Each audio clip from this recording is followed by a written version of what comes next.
Hello and welcome to the X-Files podcast. This is a weekly podcast in which we journey through the X-Files TV series, which originally aired in 1993.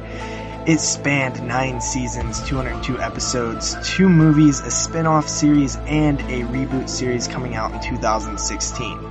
This podcast will feature spoilers because we will be breaking down the episode pretty much from front to end. We encourage you guys to follow along with us so that you avoid those spoilers. And I am JP, one of your hosts, hailing out of Southwest Pennsylvania.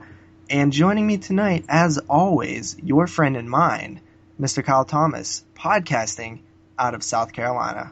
What is up, everyone? We're back for another episode of the X-Files. I hope you guys are enjoying following along, and hope you guys are having fun with this. I know that there's a lot of people, from what I've seen. I've been seeing actually some comments here recently. I know, I got so excited. I was like, oh shit, people are actually listening. Yeah, I saw one comment on the group page where somebody put underneath that they're enjoying the podcast. I know that somebody that started listening to the podcast is on like season 4 now. So I'm glad you guys are at least following along. Even if you don't follow along, hopefully you will with us. At least maybe this will help you guys get into the X-Files, since it's such an iconic show and a show that I really, really enjoyed growing up. So, but yeah, we're on episode 5 today, which is, like I said last week, it seems like it's kind of crazy because, this is the 5th episode we're doing, and we're doing these in order. So, we're already 5 episodes into the first season. So. Yeah, we're trucking along, man. I think it's great. I'm having fun with it. It's a freaking blast. I'm glad we came up with this idea. I think that as we move forward, it'll only get more fun. And these are actually honestly pretty easy to record too. We do them Monday night, and they fly by. It's not like a hassle. Sometimes when I do my other projects, it's just a hassle to watch the movies. Sometimes we watch multiple movies. One time we watched 9 Children of the Corn movies in a week. So this is just easy. It's a 40-minute episode. I'll either watch it at work or Sunday night or anywhere really. It's so easy to watch a 40-minute episode. Yeah, that's yeah. it. I was going to say, and what's funny is you said you guys did the 9 Children of the Corn movies. I was on that episode. That was the first podcast I ever did ever.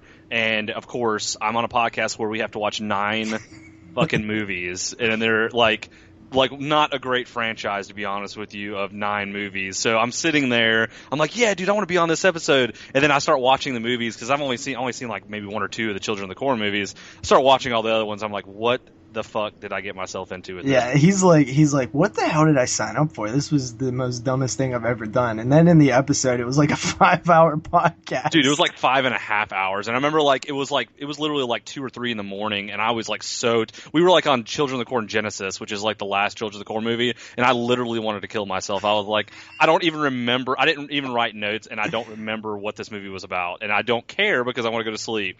Like, it was that fucking bad. But it was fun. It was fun hanging out with everybody and talking about them. But yeah, that was the first podcast I had ever done. So like these like episode podcasts are like rolling by, and they're actually really quite simple, like you said. So it's really, really cool to go into. And I'm actually, JP says on most episodes, I'm actually a huge fan of the X-Files. I've seen all these episodes. I've actually watched this series probably 3 or 4 times in my lifetime. I've seen the movies. I've seen the X-Files Fight the Future movie at least 20 fucking times. I've seen that movie so many times. And I actually still own that movie on VHS, which is pretty funny.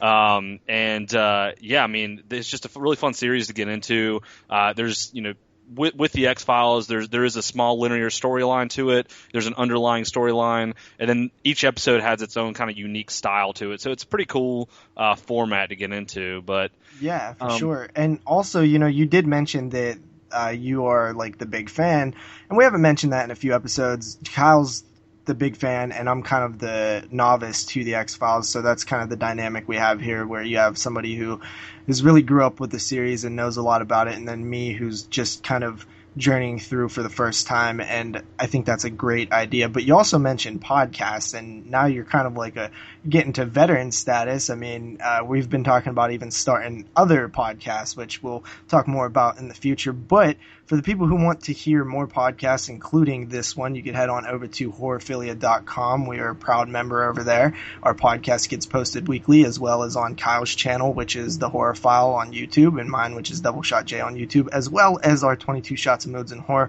website. Also, guys, please subscribe to us on iTunes if you're an iTunes listener. And if you really want to be generous, rate us and leave a review. I mean, those things help so much in that iTunes feed, the marketplace, or the iTunes store. That's pretty much how all podcasts really get noticed on iTunes, is from the ratings and reviews. So if anybody wants to do that, we'd greatly appreciate it. Yeah, I mean, even negative feedback, in my opinion, would be like positive feedback for us, because we're kind of doing this, and this is like the first. I mean, like I said, this is my first podcast, like as far as like my own podcast. So I mean, I want to hear what you guys either like or dislike about it. I don't care if it's negative or positive. Just whatever you guys think, just let us know. We're looking to improve and do new things. So yeah, I respond very well to criticism. I do not get offended at all, and I will take in everything that people consider. And unless you're just being a douchebag, which then I'll just brush it off. we got certain trolls out there, and I've actually we were talking about trolls not too long ago on our YouTube channels. There are trolls out there, but I mean, as long as it's not trolling and it's criticism, me and JP both take good criticism. So yeah, let us know what you guys think. Like you said, we both posted on our channel. He is DoubleShotJ. I'm the Horrorphile, like you said. You can do a quick YouTube search, find our channels. If you're not subscribed to them, definitely subscribe. JP does a lot of reviews and stuff, a lot of reviews and shelf by shelf videos and all kinds of stuff on his page. Yeah, you know what? Actually, speaking of that, you did mention trolls and shelf by shelf videos. So I got a comment today that said, "Stick all your gay horror movies up your ass, dumbass. You know nothing about film."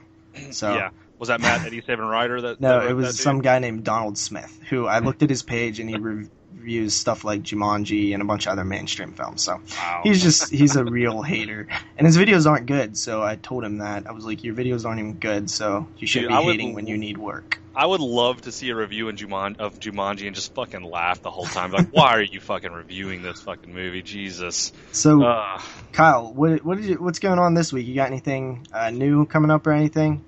So this week, no, I don't really got anything coming up. I've actually kind of been a little slack on my YouTube channel, actually, for, just that aspect of what I'm doing. I've been posting obviously the X-Files podcast every week. I was doing my Disturbing Movies review. I haven't uploaded one of those in about 2 or 3 weeks now. I've had a lot going on with, Thanksgiving, and then Christmas is coming up. It hasn't been a lot of time to do a lot of reviews and stuff, but I am going to get back on that. I am taking a little vacation this week as well. So hopefully I'll get a little bit of time to, be able to do some of that and, have a little fun. What do you got going on your side, JP? Right now I have a couple of MMA prediction videos, or kind of preview videos that are going to come up this week. There's a huge week in MMA. So, if anybody's interested in that stuff, that'll be on my channel, as well as I am we just wrapped and posted today, so probably about 4 days ago by the time you guys listen to this, the 65th episode of the 22 Shots of Moods and Horror, where we covered Bound of Vengeance, which surprisingly we were actually very split on that film, so that's a good conversation. We also covered a lot of other 2015 films in that podcast, so I'd recommend checking that out. And then what we have next is next week there will be episode 66, which will be the killer insect film called Stung. Sweet, yeah. I'm actually really curious to check out the Bound to Vengeance podcast. I have seen that movie, but I have not listened to it just yet. I know you posted it today, and I've watched it, and I was kind of split myself on the movie. I don't want to say anything about it to spoil anything, but I am interested to see what you guys think about it. I know that a lot of you guys have different opinions on those kind of films, which is, in my opinion, obviously a revenge film. So yeah, I'll have to check that out, and hope you guys check it out as well. Can't believe you guys are already up to episode 65. That's freaking crazy, dude. I know it is. It really is. That is insane. And those episodes are like 2-3 hours long, so it's like they're like crazy, 3-4 hours long. That's awesome, man. But yeah, man. So we don't waste any more time. We'll go ahead and start talking about the episode. We are up to episode 5. This is season 1, episode 5, called The Jersey Devil. Which actually, I'm pretty sure the Jersey Devil is actually an actual folktale in real life, but we are at episode 5, which originally aired on October the 8th of 1993. Remember, guys, we're back in the early 90s, which JP was probably not even born yet. I was born. I was 2. You were 2. Wow. How old was I? I was 19. I was 6 years old. So, pretty crazy. Pretty crazy. I was probably sporting a Home Alone, fucking Home Alone Talk Boy and a Sony Walkman. So, but anyway, this episode was directed by Joe, and I'm probably gonna butcher this last name, Napolitano. Joe Napolitano. Sounds Italian or It's something. not bad. And it's written by Chris Carter, which, as you guys know from previous episodes, if you've listened, Chris Carter is the creator of the X-Files. He wrote a lot of the episodes in the first few seasons, but he was the one that created the entire show. Yeah, and the director, he did a few things, but not really anything of note. He did a lot of television. Just tons of television with honestly a lot of shows where he did like one episode, and he only did 2 episodes of the X-Files and not really anything that I'm too familiar with. I mean, the biggest thing he did was Quantum Leap, where he did like 12 episodes.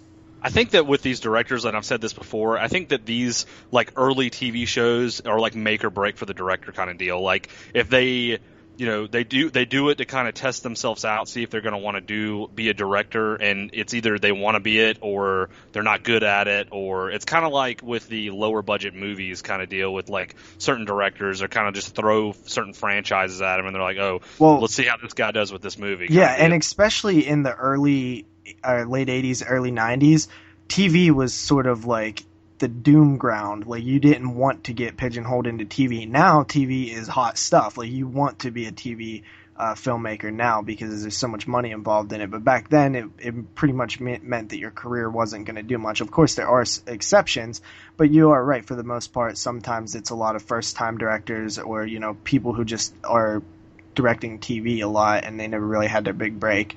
But this episode in particular, Kyle, we mentioned this last episode, it did 10.4 viewers, 10.4 million viewers, and which is a little bit of a pickup from the previous episode was at 9.2. So we're back into the double digits here, which awesome. is pretty interesting. It also was the second episode in October. So not bad. Not bad. I think maybe the pickup maybe had something to do with the title. I don't really know. Like it probably did. The Jersey Devil is a like cryptozoology type of mythological creature around New Jersey. It's a legend, and I'm sure we'll talk more about that as we get into the episode. Yeah, and I'm pretty sure the episode really does kind of hint at a lot of things that the legend, the true legend, actually has. So we'll kind of get into it. We'll talk about it a little bit. So with this episode, as every episode, it kind of opens up with a kind of a cliffhanger. It starts out, and there's a car going to Atlantic City with a family in it. There is some kids in the back seat. There's a mother and father in the front seat. They're singing. It's 1947, by the way. 1947. So we're long time ago before the actual episode, the events in the episode happen.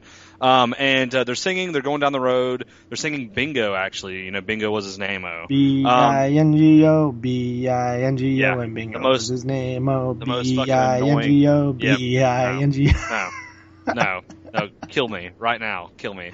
And they're like singing it so proud. It's like, why are you this happy singing Bingo in the middle of the night, driving like near the woods? So awkward. But pretty much as they're driving down the road, their car gets a flat tire, and the father, their kids actually have fallen asleep in the back seat.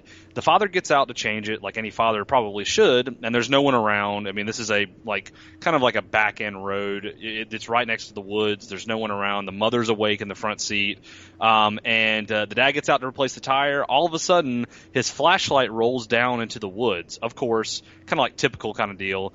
He has a flashlight out. He's looking around trying to replace his tire. Flashlight falls out of his hands, rolls down the woods. The father goes to retrieve it.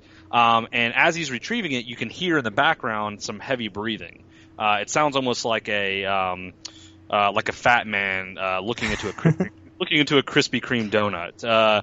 No, it's like just a heavy, really heavy breathing, almost like an animal. Animalistic. Animalistic. And all of a sudden, out of nowhere, the father kind of yells and gets dragged into the woods. You see his it kind of pans out and shows like his legs being dragged off into the woods. The wife jumps out of the car, starts yelling, "Where are you at? Where are you at?" as he's being dragged off. And then it kind of fast forwards a little bit to the police, and this is actually in the future. This isn't 1947 anymore. It actually fast forwards and shows the police with a bunch of dogs in the woods looking for him. Not for the guy not for the guy from 1947, but they're looking for somebody else. So they come across this body of it's not the father, it's another man. You know what? That actually is to it's to show like similarity, right? It's to show that this has been happening a long time.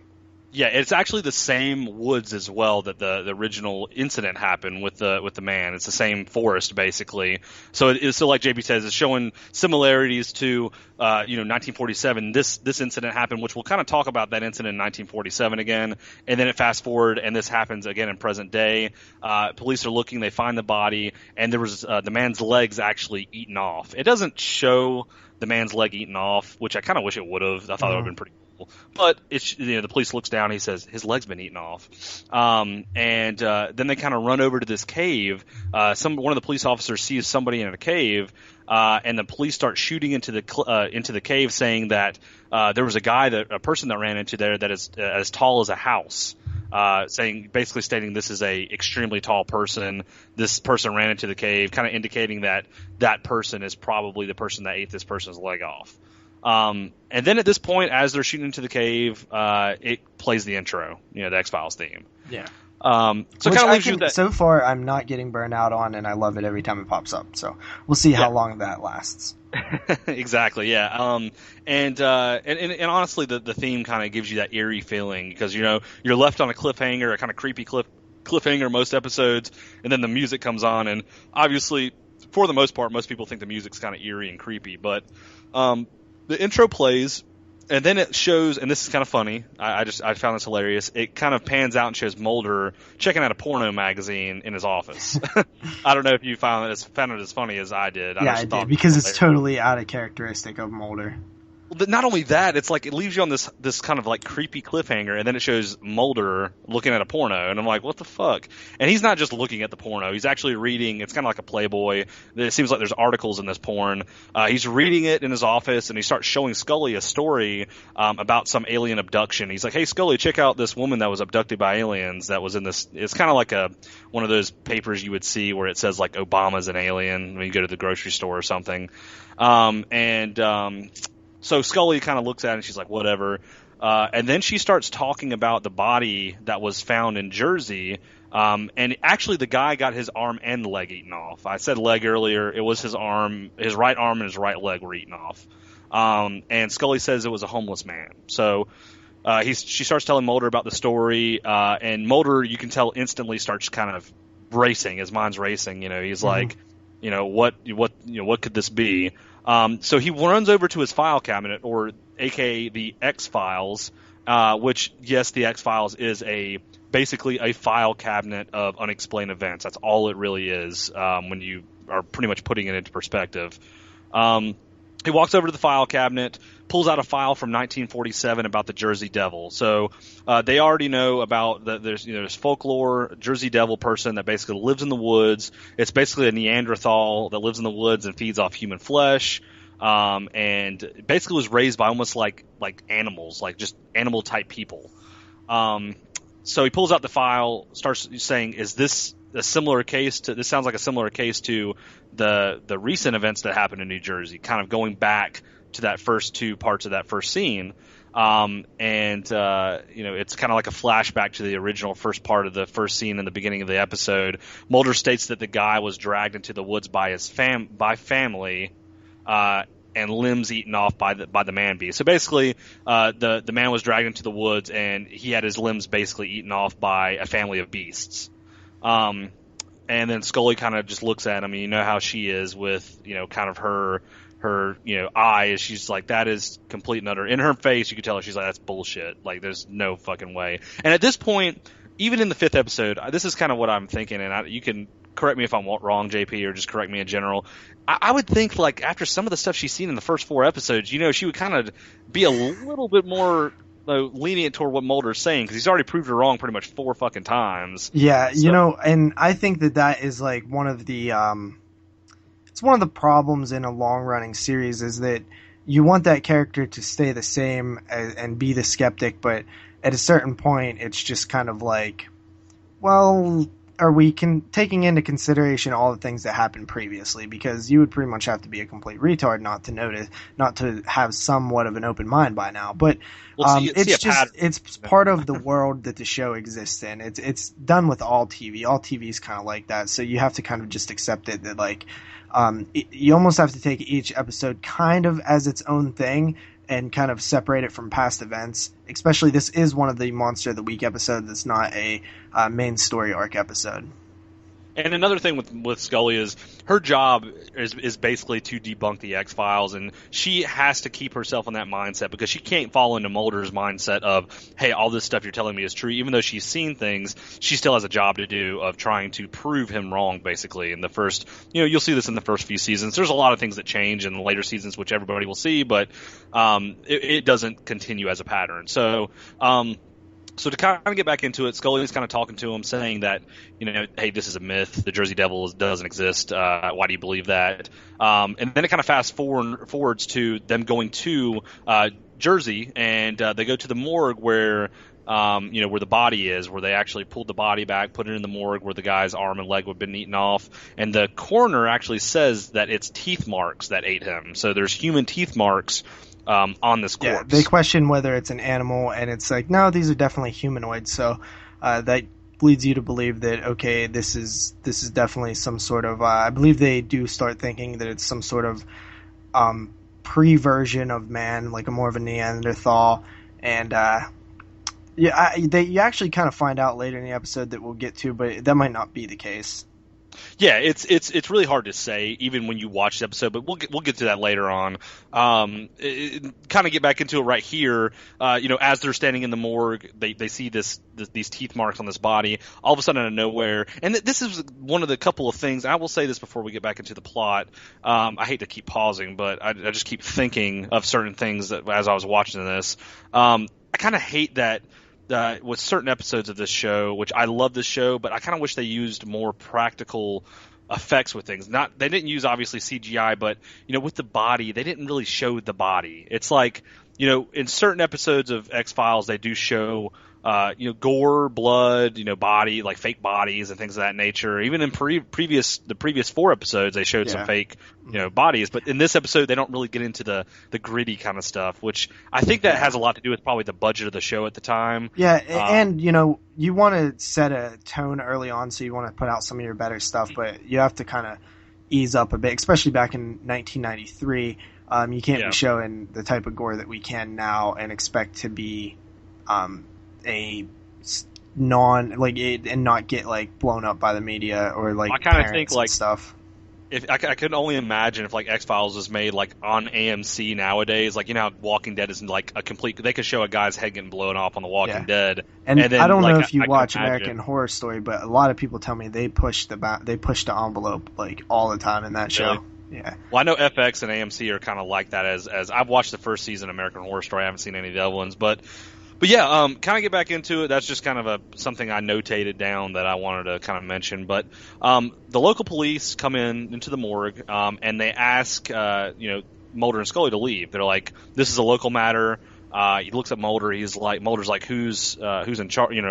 He asked Mulder asked him a question. I can't remember exactly what it was, but the guy from the local police department looks at him and says, "You're not my boss. You need to leave. This has nothing to do with you.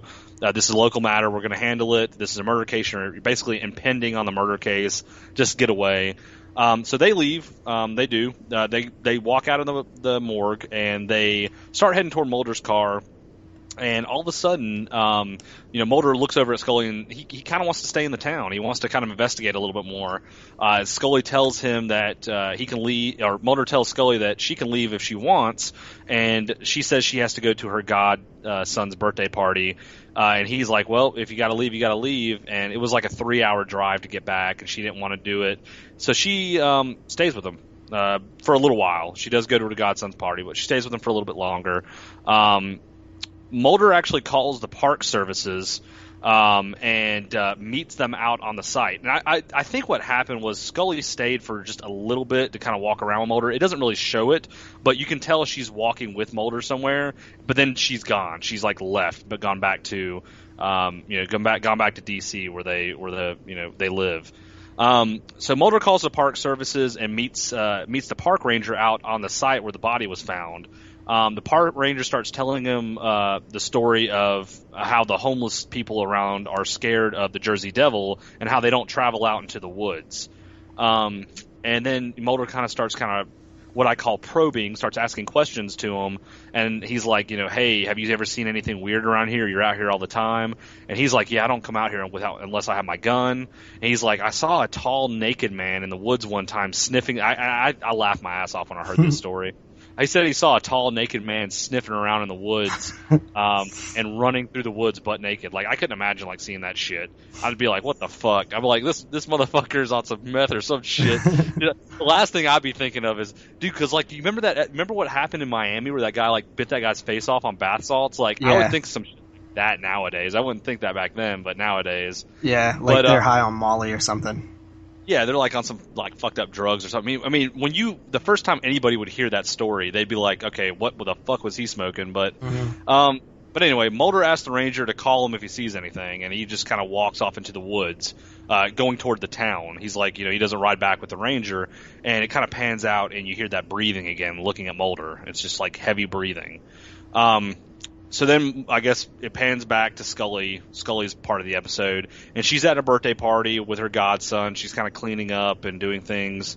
And her friend, I guess the friend that is the kid's mom, is asking Scully why she doesn't, go out and do things or meet a guy, and why she doesn't have any kids. The girl asks Scully, she's like, what about that guy Mulder you work with? Why aren't you with him? And this is kind of, in my opinion, where the kind of thoughts of romance almost start blooming between. Well, I think Scully thinks about it a little bit more than Mulder, but Scully, you can tell Scully has a little thing for Mulder at this point. I mean, you can kind of just tell from her facial expressions and things of that nature. Yeah, but I almost feel like that it's kind of repressed as well. It's very repressed. I think it's obviously because of her job. Like, she doesn't want to believe it. She just doesn't want to kind of like go with it, or she just wants to like not kind of ignore it. You know what I mean? Yeah, well, that's and that's also the first time you really hear anyone mention that. Hey, what do you think about Mulder? But as an audience, we see it from the get go. Yeah, you can kind of see it from the get go. I mean, you got a woman and a man working together, and they're not bad looking people. I mean, and they're both single. I mean, come on, that's kind of like an obvious thing there. You can't tell us about a crush on Mulder or something? Oh, dude, man, I would fuck David Duchovny all day long. No, I'm just joking. But yeah, David Duchovny, actually, there's a song on YouTube, you guys, and since JP mentioned that, there's actually a song on YouTube called David Duchovny, Why Don't You Love Me? And it's like made by a bunch of 90s actors. Like, there's like a music video for it. It's like hilarious. I don't know why the fuck they made it, but it's just so funny because it shows like pictures of him and like modeling. It's just funny. But okay. But anyway, kind of get back in here. She mentions, why don't you date Mulder? Why don't you date Mulder? Mulder starts walking through the woods. It kind of pans back to Mulder. You still hear the breathing in the background. And then it shows Mulder going to this area where all these homeless people are. And he walks up to a homeless man and asks about, the man murdered a couple of days ago. He's like, hey, did you know this guy? He's asking around, and he finds a guy that said he knew him. The homeless man basically takes him down this alleyway. He's like, do you know anything? He's like, yeah, let me show you something. Takes him down this alleyway. He's like, I'll show you something that may help you, but you're going to have to pay me. Mulder pays him off. The guy pulls out a picture. It looks like a drawing, like a kid's drawing of like fucking Bigfoot, to be honest with you. But it looks terrible. It looks horrible. Like, I don't even really know. I don't even know why Mulder gave a shit about that, to be honest with you, because he kind of knew what he was looking for. But it was a picture of like a Bigfoot-looking character, and the homeless man shows him the picture and says he was digging around in the trash back in the alley where this homeless guy stays. The guy lives in this alley, and he's like, "When's the last time you saw him?" I saw him recently. He was digging around this trash, and then he shows him the picture and says, obviously says that. Mulder looks at the homeless guy, gives him the key to his hotel room and says, here, you want to stay in my hotel room tonight? And the homeless guy's like, he made a joke. He was like, "Do they have HBO?" And then Mulder was like, "Yep." And so Mulder gives him the key. I guess the guy goes and stays in his Because hotel. you know what? Actually, to just cut in there real quick, Yeah. do you remember how big of a deal HBO was? Like it was Oh, such a huge thing back in the '90s. So yeah. the It joke is really, kind of only relevant to people who grew up there. But like HBO was the shit. Like it was more than just a channel. It was a little harder to come by. Like if you had a friend who had HBO, it was like the coolest thing ever. yeah. Well, now they have like HBO Go. HBO is still like a paid service, and I feel like HBO is probably, other than AMC, they're probably the biggest network ever. Obviously they got like Game of Thrones and things like that, but The reason they um, were so big though back then is because they would get movies. Like now you can rent a movie like anytime you want. Like, but before you had to wait for it. You had to wait for the VHS and then wait for it to get on HBO. exactly, yeah. It was like one of those things, and it was one of those paid things, and everybody was like, "Dude, HBO's got that good shit, man. Let's call our provider and try to get HBO for free for 5 months or some shit." I Yeah. remember. Do you remember they had that? They had like those satellite dish cards that were like cracked, and you could like get HBO Oh for yeah, free. dude. That was like kind of more in the early 2000s. But even before that, they had the hot boxes, where they had like these cable boxes, which like bypassed the shit to where you could get HBO. Because I had some of that when I was a kid as well. Yeah, that shit's funny. We had one of those satellite dishes, and you get like 1,000 channels. And I was always like I used to go to my buddy's house, and he had it, and I was like, dude, how the fuck? Like, what? I was like, for one, how did you do this? And two, do you watch all these channels? I'm like, what's the point? Like, I don't see how you can watch all this shit. Did But he show you the porn channels? yes, of course, yeah. We had like Big Tits Beauties '96 on there, and then we had like the Playboy channel and all that. Uh But yeah. Anyway, sidetrack, but let's get back. We're not too far away from the end of the episode. So the homeless man obviously showed him the picture. Mulder stayed in the back alley that night, so he actually stayed where the homeless guy stays. Yeah. And he's waiting kind of in the back alley, and then all of a sudden, out of nowhere, you see like this thing. It's like a fucking naked man, and he's got like It's like a long hairy hair. naked man. Yeah, basically like a hairy naked caveman is like what you would call it. And he's like digging around in the fucking trash, and Mulder, the guy, like the man, like jumps over this fence, and Mulder starts chasing him, like just chasing after him, I guess, to find out what's going on. And as he's running after the caveman, the cops pull up. So I guess they found out kind of what he was doing. He was asking around, and the cops are trying to cover this whole thing up. Mulder thinks because of certain things, which I'll get into now. Mulder is pretty much stating that the lead local cop guy, which I'm pretty sure is like the sergeant or like the head of the police department, is withholding evidence about this Jersey Devil. They obviously, while he's chasing after this Jersey Devil looking thing, he gets picked up by the cops and he gets brought back to the station. Why And is he withholding evidence?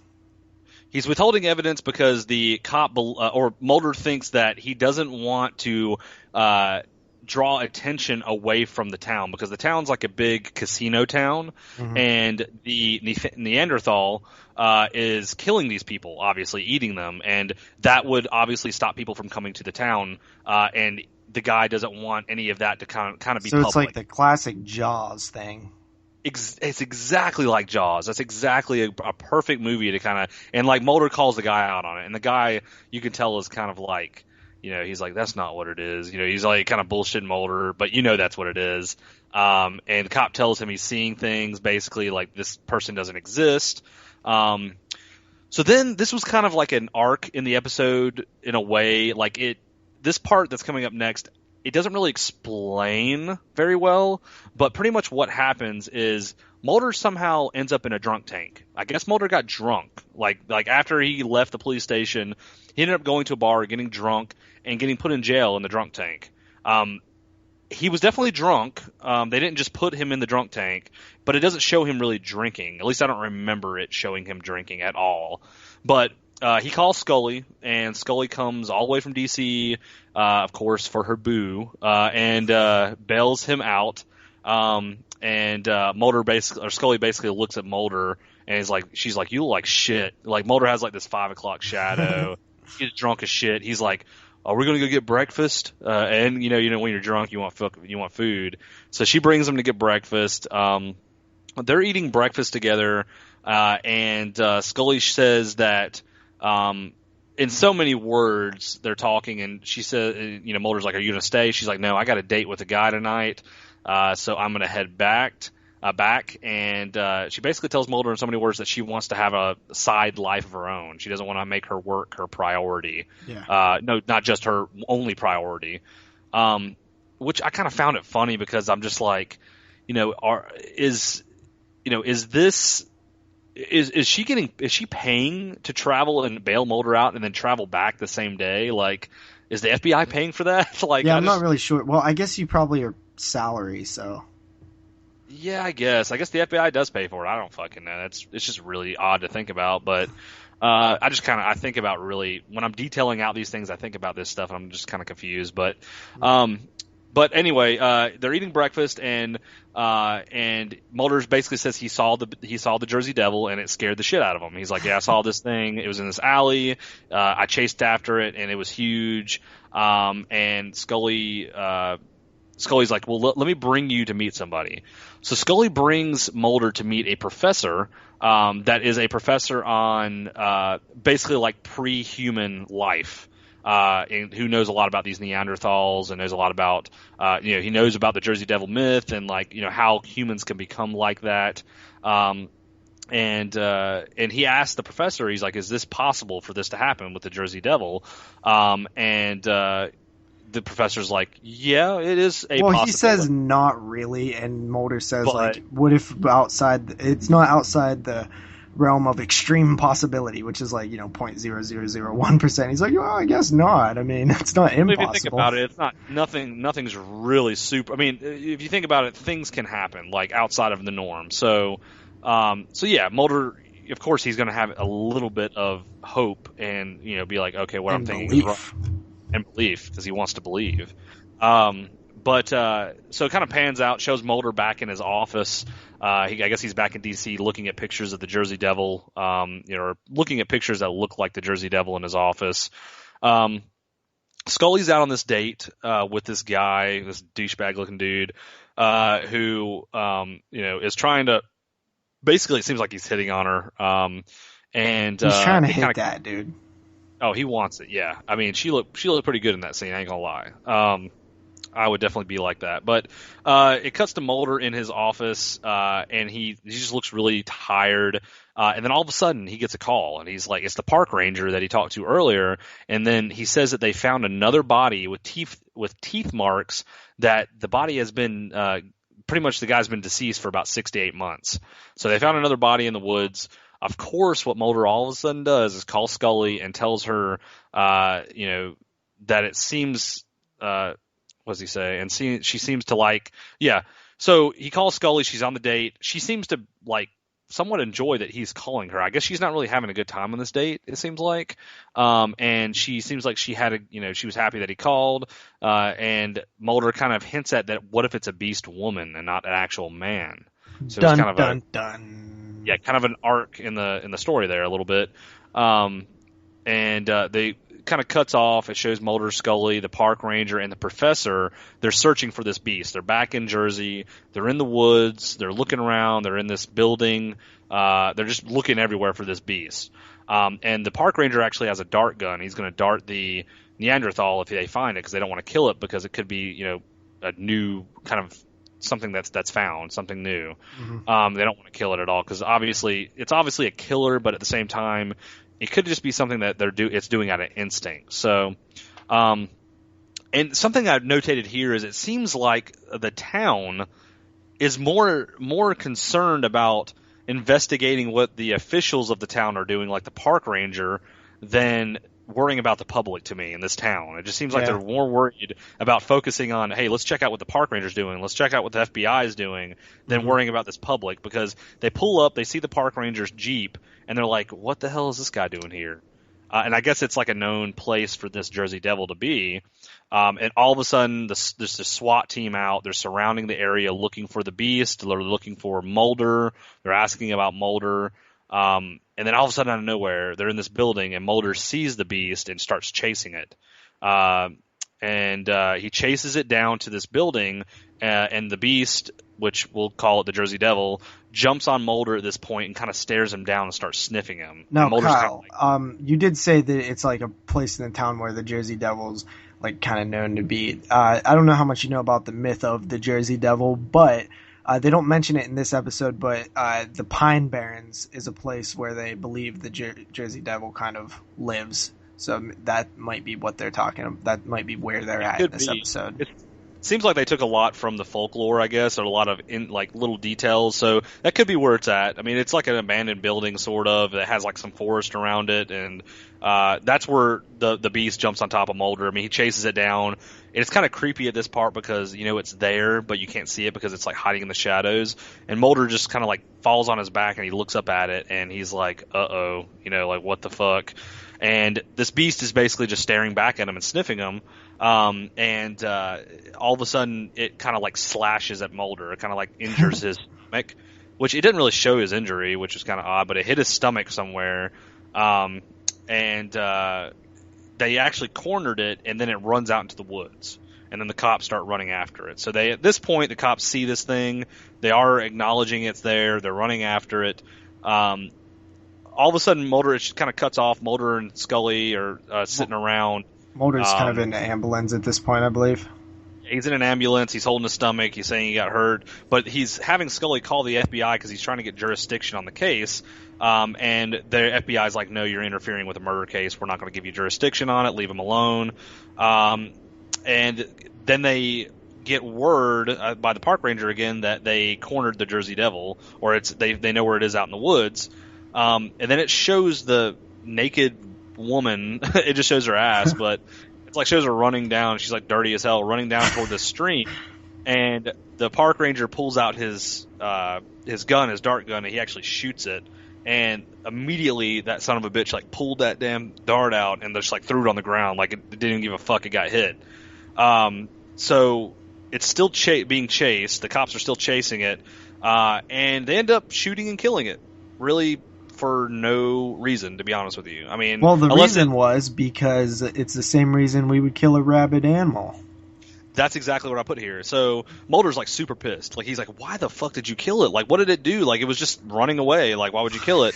And the cop is like, "The same reason you would kill a rabid animal," which I can see both sides of it. Like, listen, I can understand. I'm with the cop, dude. This thing has killed multiple people, and it's escaped one time. We can't let it escape again. Like, it's time to put it down now. But at the same time, the country is based off of a system where innocent until proven guilty. So they don't really, technically at this point, really know that it was this person. They're just assuming it was because... Yeah, but it's also running from the police and, you know... Yeah, so, I mean, I can see both sides. I can see where, you know, Mulder's kind of wanting to investigate it because of, like, it's a new thing, you know, it's something that, you know, we can get a lot of research from, but the cops at the same time are like, fuck this, you know, let's just kill it, we got it cornered.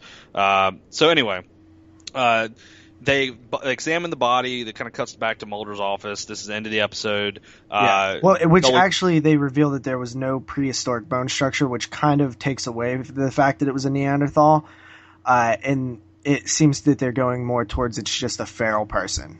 Yeah, so it's just basically like a feral being that's been out in the woods and raised kind of like in woods type with no human morals. So exactly. Yes, JP. So the initial idea was it could be like the missing link to our evolution, but it seems like they kind of just leave the episode with that it's probably just some sort of feral person. But there's always sort of that still like unanswered questions by the end of the episode. But they did say that they found bones in its digestive tract, so it was cannibalizing shit. They also said that it was JP's girlfriend, and that, you know, that they really, really just wanted JP really wanted it to survive because he's just going to miss it so much. But well, I mean, I do like him hairy. Oh, I'm sure she had enough hair on her that you could have braided that son of a bitch. But yeah, so they did say the bone structure was about a 25 to 30-year-old woman, and basically what happens was that it was offspring of it was basically like the male, it was like a family. So basically like the male died, the father died, and the mother came out and searched for food basically, and that's where the woman came from, is what Mulder pretty much thinks is the case. Yeah. And Scully And actually, Mulder wants to go to an ethnobiologist at the Smithsonian. Smithsonian, and Scully does have a date, but she decides to turn down her date and go join Mulder. That's kind of where the episode ends. It does show a little scene at the end where it shows a guy with his son hiking. True. There's a random guy, hiking through the woods with his son, kind of like talking about things in the forest, and tells his son he's telling his son about the Jersey Devil, giving him like kind of the rundown on it. His son's like really small, and then all of a sudden it pans down, it shows a little kid hiding in the woods, like hiding under this like in this cave that's underneath where the son and the father are walking. Yeah, with damn near dreadlocks, just disgusting hair. Yeah, which makes you think it's probably the daughter, or it maybe doesn't even make you think. It's just sister. Absolutely that it's the daughter. It's definitely the daughter. It's probably the daughter. I mean, Which it doesn't is really just tell you, it's just but how most of these episodes end, where it's just kind of like just kind of it's like kind of a final shocker type thing, which you kind of expect that, especially when they start talking about them like reproducing and stuff. So I kind of expected it. I mean, that kind of wraps up the episode. Normally around this time, we get into our thoughts on the episode. Last episode, we introduced the tier system, where it's a high tier, mid tier, and low tier episode. So what did you think this one was? all right. So I'm not basing my tiers off of whether or not I like the episode. I'm basing it off of the story, like as far as like the Like X-Files as a whole. Yeah, I would say this is a medium tier episode. The reason I say that, kind of get my thoughts of it. I did enjoy this episode a good bit. I really like this episode. I like the structure of the episode. I like the kind of Jersey Devil type thing, because it's this real thing in real life, like the folklore of it. I just consider this a medium type arc episode. It did kind of introduce the aspect of Scully kind of possibly having feelings toward Mulder. You see, that kind of like excitement in her eyes, which is kind of like the underlining story of like how the series goes. But at the same time, it's kind of like a Monster of the Week episode, where it's the actual storyline of it doesn't make any difference in the actual arc of the entire series whatsoever. So I would give it a medium rating, in my opinion. Okay, so me personally, I have not seen a low tier episode yet, but I feel like this is the first low tier episode. To me personally, I do like the concept of the Jersey Devil. They seem to play it a little bit more realistic and like a real person instead of like a Bigfoot-like creature, which could be a good thing, could be a bad thing.